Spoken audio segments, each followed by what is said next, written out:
2005년 8월 22일 홍명보 당시 대한축구협회 이사는 파주 국가대표 트레이닝 센터에서 시작된 KFA 2급 지도자 강습회에 참가했습니다.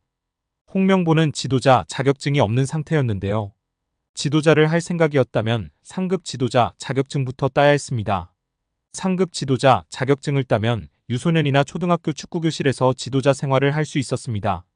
2급 지도자 자격증을 따려면 상급을 따고 2년이 지나야 했습니다.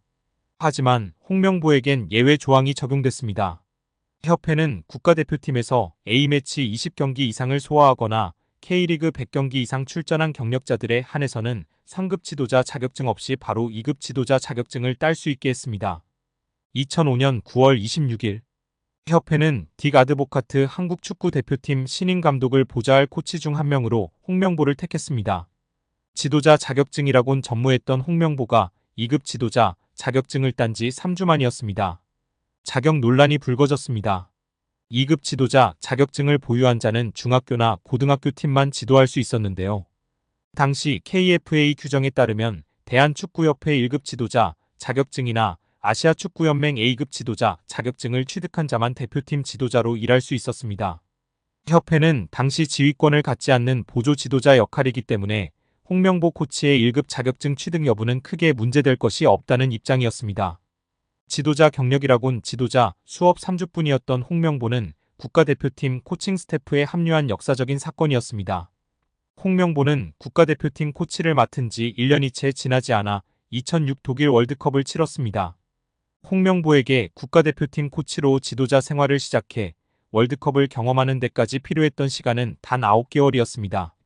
누군가는 평생의 꿈이 될 수 있는 월드컵을 경험하는데 홍명보는 속성 자격증 취득부터 돈으로 살 수 없는 월드컵 코치 경험까지.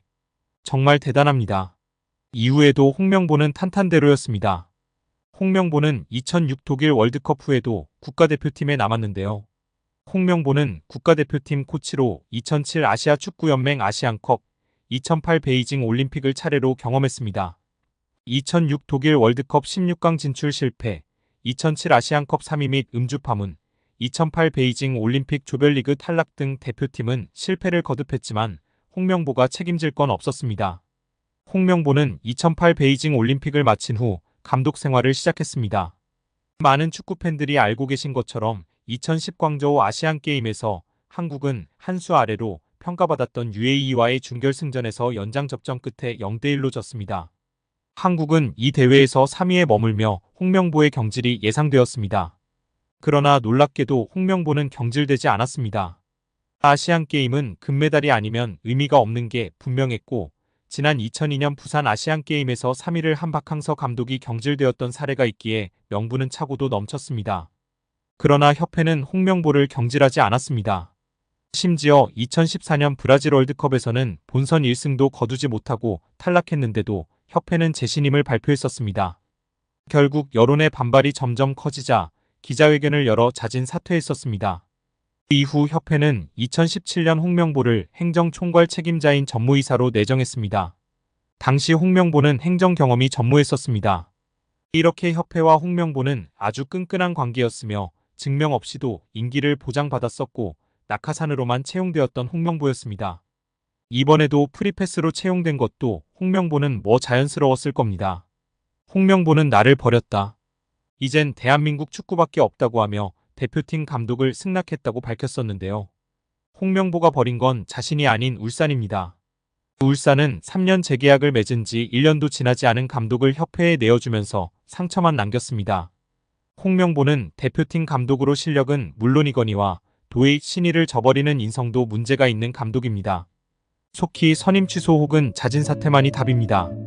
한국 축구에서 학명으로 가장 두드러진 인물이 바로 지금 이 시끄러운 와중에 축구 대표팀 감독을 맡은 홍명보 감독입니다. 박종환 감독이 대표팀을 이끌던 1995년 한국팀은 코리아컵 준결승전에서 예선에서 쉽게 승리했던 잠비아에 패했습니다.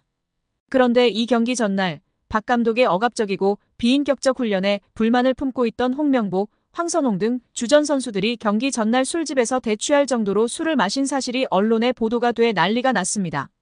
그래서 홍명보 선수 등은 징계 위기에 처했는데 이들은 그 제보자로 박 감독을 꼽았고 언젠가 안갚음하리라 맹세했다고 합니다. 다음해 아시안컵 8강대 이란전에서 한국은 6대2로 참패하였습니다. 유례를 찾기 힘든 처참한 패배입니다. 특히 전반에 2대1로 앞서고 있었는데 휴식 시간 라커룸에서 무슨 일이 있었는지 후반에만 연속으로 5골을 먹은 것입니다. 당사자들은 부인하지만 이 사건은 축구계뿐 아니라 축구팬들도 의혹을 거두지 않고 있습니다.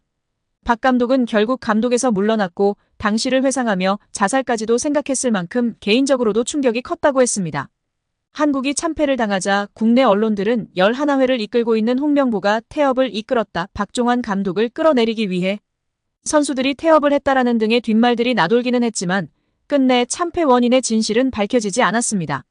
당시 한 언론은 홍명보 선수가 과학적이고 체계적으로 지도하는 감독을 원한다며 스파르타식 훈련을 고집하는 박종환 감독에게 노골적인 반기를 들었지만 누구보다도 체계적으로 지도했던 아나톨리 비쇼베츠 전 감독에게도 노골적인 불만을 터뜨렸다고 전했습니다.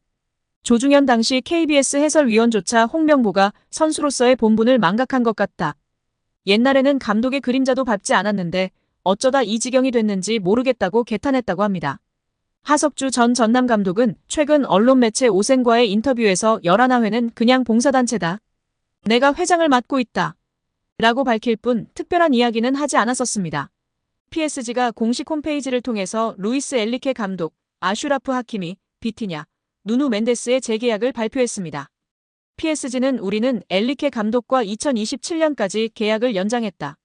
하키미, 비티냐, 멘데스는 2029년까지 재계약을 체결했다고 전했습니다. 이번 재계약으로 PSG는 대부분의 핵심 전력을 2028년 여름까지 보유할 수 있게 됐습니다.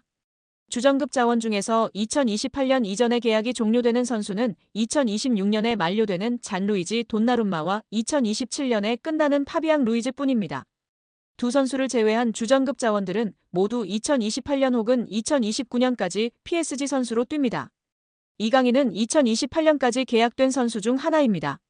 PSG와 재계약을 체결한 세 선수의 중요성은 말로 다 설명이 불가능할 정도인데요. 풀백의 중요성이 날이 갈수록 중요해지는 현대축구에서 하키미와 멘데스를 잡은 건 매우 크다는 평가입니다. 하키미는 지난 시즌부터 유럽 최고의 풀백으로 인정받고 있으며 멘데스는 부상을 털고 돌아와 PSG의 왼쪽을 탄탄하게 지켜주고 있습니다. 핵심 미드필더인 비티냐도 마찬가지인데요. 현재 비티냐만큼 중원에서 사령관 역할을 해줄 수 있는 선수는 전 세계에 많지 않다는 평가입니다. 엘리케 감독의 전술 구현에서 매우 중요한 풀백과 수비형 미드필더를 잡았기 때문에 PSG는 후방부터 전방으로 이어지는 코어라인이 앞으로 3년 동안은 탄탄하게 지켜질 것으로 예상됩니다. PSG가 가지고 있는 목표는 딱 하나뿐입니다. 이미 프랑스에서는 적수가 없는 PSG이기에 유럽 최정상으로 인정받을 수 있는 유럽축구연맹 챔피언스리그 트로피를 원하고 있습니다. 킬리안 은바페가 레알 마드리드로 떠나면서 슈퍼스타는 잃었지만 PSG는 이제 조직력을 앞세워 UCL 트로피를 노리겠다는 계획입니다.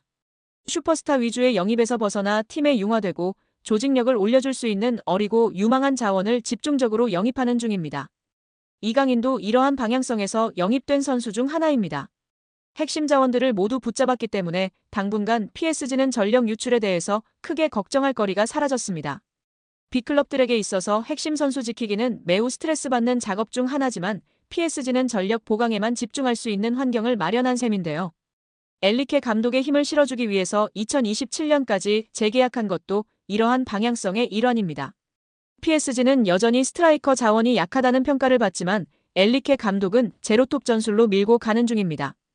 디올이 이강인 선수가 뛰고 있는 파리 생제르맹의 선수들과 함께한 프랑스 리그앙의 새로운 챔피언 공식 의상을 공개해 관심을 모으고 있습니다. 파리 생제르맹은 프랑스 리그앙 조기 우승을 확정하며 4년 연속 우승에 성공했으며 올 시즌 파리 생제르맹 선수들은 파르크 대 프랭스 홈 구장의 레드카펫에 오를 때마다 우아한 품격과 탁월한 스포츠 감성이 어우러진 특별한 디올 제품을 착용해 왔습니다. 10일 공개된 이번 의상은 블랙, 블루, 그레이 컬러로 선보이며 하운주투스 해링턴 스타일 재킷과 조화로운 디자인의 팬츠, 니트 스웨터, 화려한 구단 패치가 장식된 옥스포드 셔츠 등으로 캐주얼한 실루엣을 연출했습니다. 실크 타이, 클럽의 로고를 수놓은 캐시미어 스카프 등의 아이템을 공개했고 이 컬렉션의 메인 모델로 파리 생제르맹의 핵심 선수 4인방이 나섰던 것입니다. 덴벨레, 바르콜라, 네베스, 이강인이 메인 모델을 장식했습니다. 이에 축구 팬들은 다양한 반응을 보이고 있는데요. 메인 모델로 이강인을 내세웠으니 마케팅의 진심인 것 같다. 마케팅용으로만 이강인을 활용하냐 떠나자 왠지 내년에도 이적 못할 것 같은데 등의 반응을 보이고 있습니다.